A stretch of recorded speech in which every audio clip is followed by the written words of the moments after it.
Good morning दोस्तों, समर्पण nursing academy के यूट्यूब चैनल पे मैं आप सभी का स्वागत करता हूं। दोस्तों, अगर अभी तक आपने हमारे चैनल को सब्सक्राइब नहीं किया है और अगर आप हमारे चैनल पे नए हैं तो प्लीज़ हमारे चैनल को लाइक करें, सब्सक्राइब करें और बेल आइकन ज़रूर प्रेस करें ताकि आने वाले वीडियोज़ का नोटिफिकेशन आपको मिलता रहे। दोस्तों, पीडियाट्रिक नर्सिंग MCQ सेशन में अभी तक हमने 150 क्वेश्चंस PR यादव की बुक से सोल्व कर लिए हैं और आज का जो सेशन है हमारा वो होगा 151 से लेके 160 तक के क्वेश्चंस का। तो चलिए बिना कोई देरी किए हुए शुरुआत करते हैं सेशन की। क्वेश्चन नंबर 151 से, which of the following is the leading cause of death among adolescents. Adolescents में नीचे दिए गए हुए ऑप्शंस में से कौन सा लीडिंग कॉज है डेथ का। ठीक है, तो दोस्तों जो स्कूल एज और अडोलसेंट जो एज हैं उस ग्रुप में जो डेथ के जो कारण हैं उनमें RTA, bytes and stings, sport injury and drowning आता है। तो देखिए इनमें से कौन सा ऑप्शन सही जाएगा।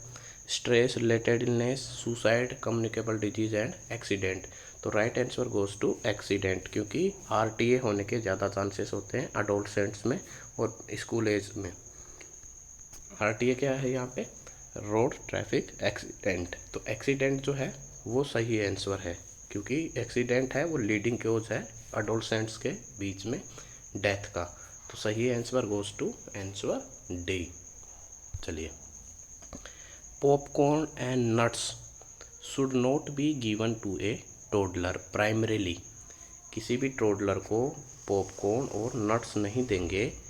क्यों नहीं देंगे कि because they will spoil the child's appetite, वो बच्चे की भूख खराब कर देंगे। दे इजीली एस्पायरेट, वो आसानी से निकल सकते हैं। Have very little food value, popcorn और नट्स में वेरी लिटिल फूड वैल्यू होती है। कैन क्योज टूथ डिके, जो दांतों का क्षय है वो कर सकते हैं। तो इसलिए इसमें सही ऑप्शन जो जाएगा दोस्तों वो जाएगा आर, इजीली एस्पायरेट। जो बच्चे होते हैं, टोडलर जो होते हैं, उनको पॉपकॉर्न नट्स नहीं देना चाहिए दोस्तों। टोडलर होते हैं 1 से 3 साल तक के बच्चे टोडलर कहलाते हैं दोस्तों। तो इसलिए 1 से 3 साल तक के जो बच्चे हैं उनको नट्स और पॉपकॉर्न नहीं देना चाहिए, क्योंकि वो क्या कर सकते हैं, इजीली उसको एस्पिरेट कर सकते हैं, निगल सकते हैं, जिससे वो ट्रेकिया में फंस सकता है। और इसलिए उनको अपन ये पॉपकॉर्न और नट्स नहीं देंगे। तो सही आंसर जो जाएगा वो जाएगा दोस्तों B, answer B. Question number 153, assuming that all have achieved normal cognitive and emotional development, which of the following children is at greatest risk for accidental poisoning। Assume कर रहे हैं कि जो कोग्निटिव और इमोशनल डेवलपमेंट है वो सभी तरीके से उसका हो गया है, लेकिन which of the following children eight greatest risk for accidental poisoning. तो ये अज्यूम करते हुए कि उसका जो कोग्निटिव और इमोशनल डेवलपमेंट है वो हो गया है, फिर भी जो नीचे दिए गए ऑप्शंस में से एज ग्रुप में से कौन सा एज ग्रुप है जो सबसे ज़्यादा ग्रेटेस्ट रिस्क पे है एक्सीडेंटल पॉइजनिंग के। हम ये जानते हैं कि बच्चे का इमोशनल एंड कोग्निटिव डेवलपमेंट हो चुका है। नीचे दिए गए एज ग्रुप में से कौन सा एज ग्रुप है जिसमें सबसे ज़्यादा ग्रेटेस्ट रिस्क होती है एक्सीडेंटल पॉइजनिंग की। तो दोस्तों, एक्सीडेंटल पॉइजनिंग की जो ग्रेटेस्ट रिस्क होती है वो होती है 4 साल के बच्चे में।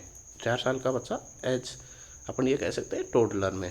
1 से 3 साल का बच्चा टोडलर कहलाता है, लेकिन नियर बाई जो एज है यहाँ पे दी हुई 1 से 3 साल तो दिया हुआ नहीं है, लेकिन जो नियर बाई एज जो दी हुई है वो है 4 साल ओल्ड, 4 ईयर ओल्ड।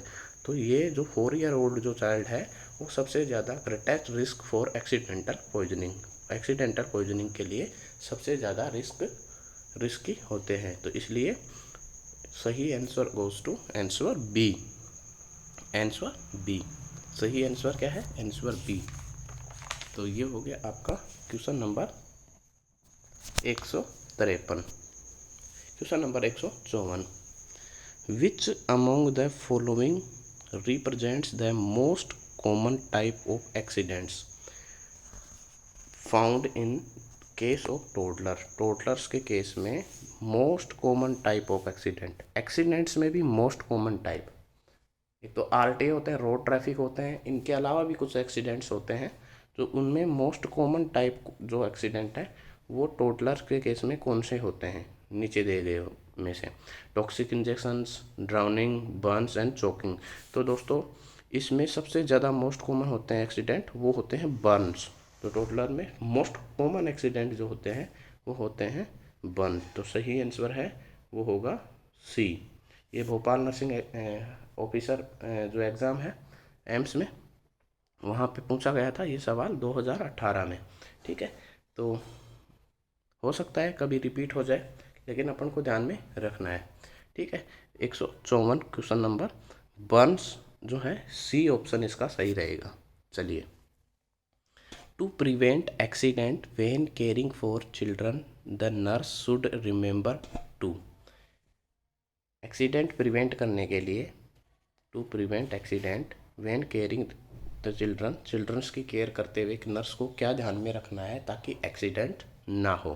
क्वेश्चन पूछ रहा है कि एक नर्स है, उसको चिल्ड्रन की केयर करते समय क्या ध्यान में रखना है ताकि अब वो प्रिवेंट कर सके एक्सीडेंट्स को। ठीक है, तो लीव द क्रीब साइड अब, keep child in crib at all time, have a gateway indoor and keep room tidy and environment safety.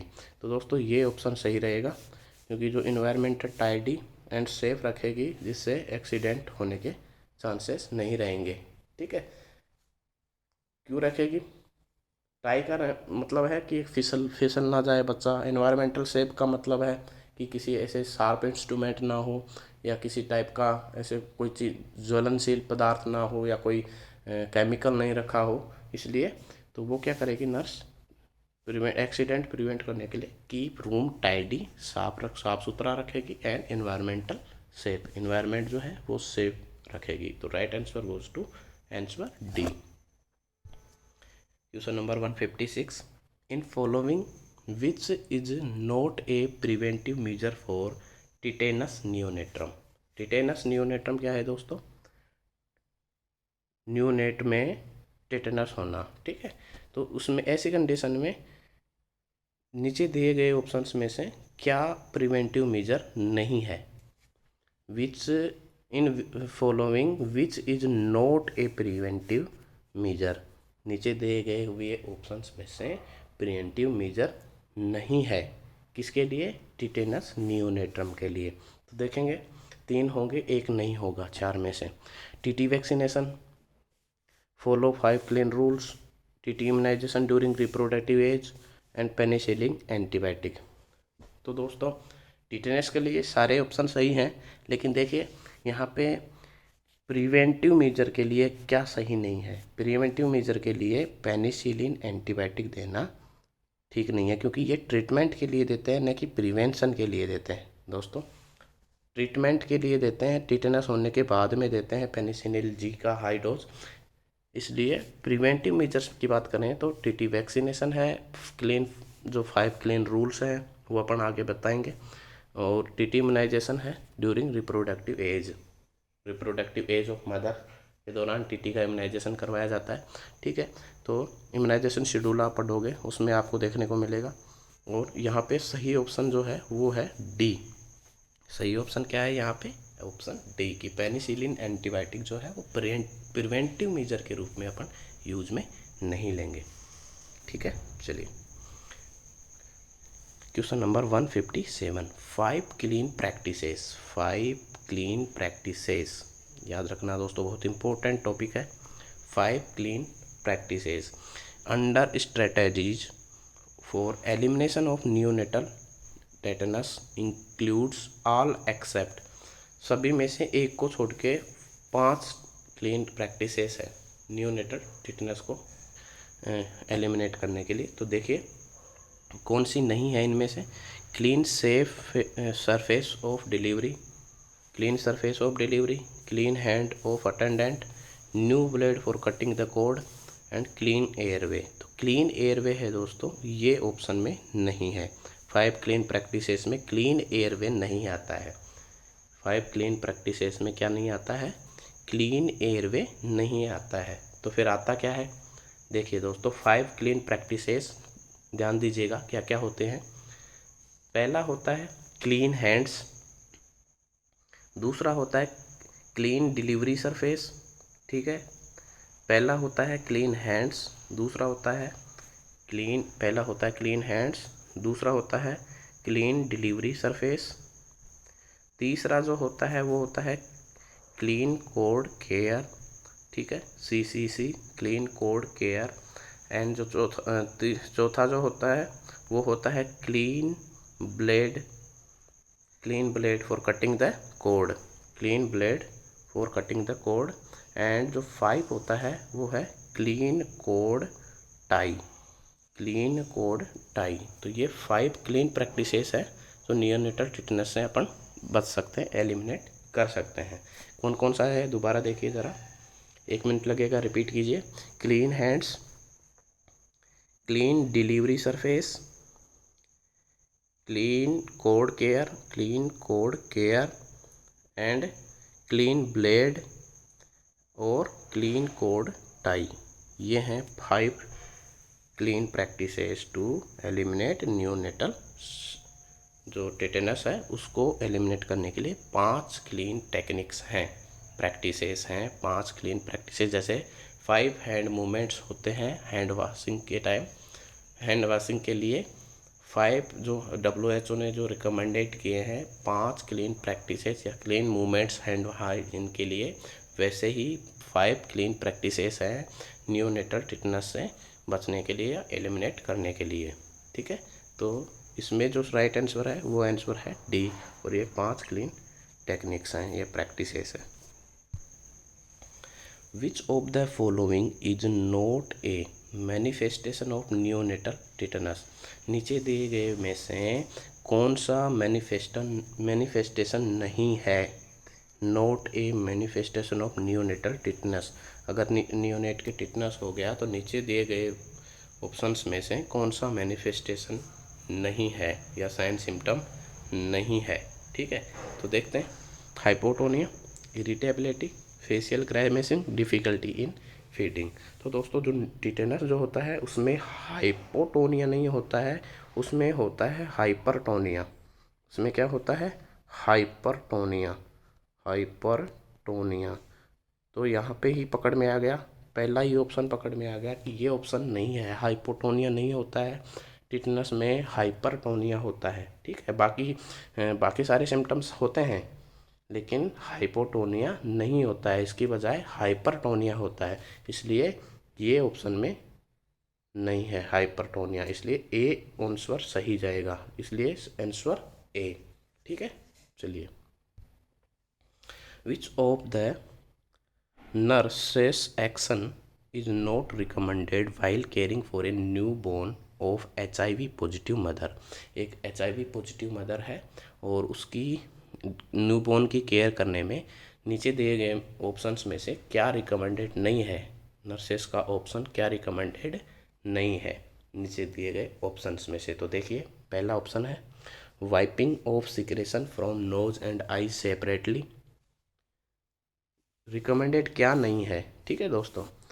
Wiping off secretion from mouth, use of mouth operated suction to extract mucus, giving off oxygen if required, ठीक है दोस्तों। तो इसलिए क्या recommended action नहीं है इसमें? Recommended action नहीं है, वो है C, use of mouth operated suction. Mouth operated suction का यूज म्यूकस एक्सट्रैक्ट करने में यूज करना, ये रिकमेंडेड एक्शन नहीं है, इसलिए सही ऑप्शन जो जाएगा वो जाएगा दोस्तों, वो जाएगा ऑप्शन सी, कि ये रिकमेंडेड एक्शन नहीं है नर्स का, बाकी सारे एक्शंस जो कर रही है वो सारे रिकमेंडेड एक्शन है, इसलिए सी ऑप्शन सही जाएगा। क्योंकि जो माउथ ऑपरेटेड जो सक्शन है उसे एक्सट्रैक्ट कर रही है म्यूकस का, हम जानते हैं कि HIV जो है वो ब्लड से भी फैल सकता है, सिक्रेशन से भी फैल सकता है, इसलिए नर्स जो ये कर रही है रिकमेंडेड नहीं है, तो इसलिए सही ऑप्शन जो जाएगा वो जाएगा ऑप्शन सी। आज के सेशन का अंतिम क्वेश्चन दोस्तों, what is the meaning of failure to thrive? Failure to thrive, FTT का मतलब क्या है? Failure to thrive. Child is unable to drink liquids, child is unable to walk, rate of weight gain is sluggish, rate of length gain is स्लैगिश।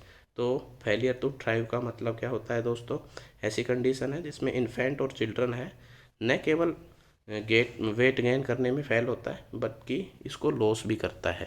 ठीक है, तो rate of weight gain is sluggish, सही option है C, rate of weight gain is sluggish. Sluggish का मतलब तरीके से धीरे धीरे होना। ठीक है, तो इसमें क्या होता है, ऐसी कंडीशन जिसमें वेट गेन नहीं होता है जबकि लॉस भी होता है। तो फेलियर टू थ्राइव का मतलब जो बच्चा है वो वेट गेन ठीक से नहीं कर पाता, जिस हिसाब से वेट गेन उसको करना चाहिए, जिस प्रोपोर्शन में उसको वेट गेन करना चाहिए उस प्रोपोर्शन में वेट गेन नहीं कर पाता है, बिल्कुल स्लो करता है, कई बार लॉस भी करता है वेट। तो इसलिए सही ऑप्शन है वो है rate of weight gain is sluggish, बहुत ही स्लो होता है, तो इसको बोलते हैं फेलियर टू थ्राइव। ठीक है, तो दोस्तों आज के सेशन के 10 क्वेश्चन कंप्लीट है। आशा करता हूँ आपने बहुत कंसंट्रेशन से इसको देखा होगा, सुना होगा। और अगर आपने अभी तक हमारे चैनल को सब्सक्राइब नहीं किया है दोस्तों, तो प्लीज़ सब्सक्राइब दबाइए, बेल आइकन भी दबाइए, ताकि आने वाले सभी वीडियोज़ का नोटिफिकेशन आपको मिलता रहे। धन्यवाद दोस्तों।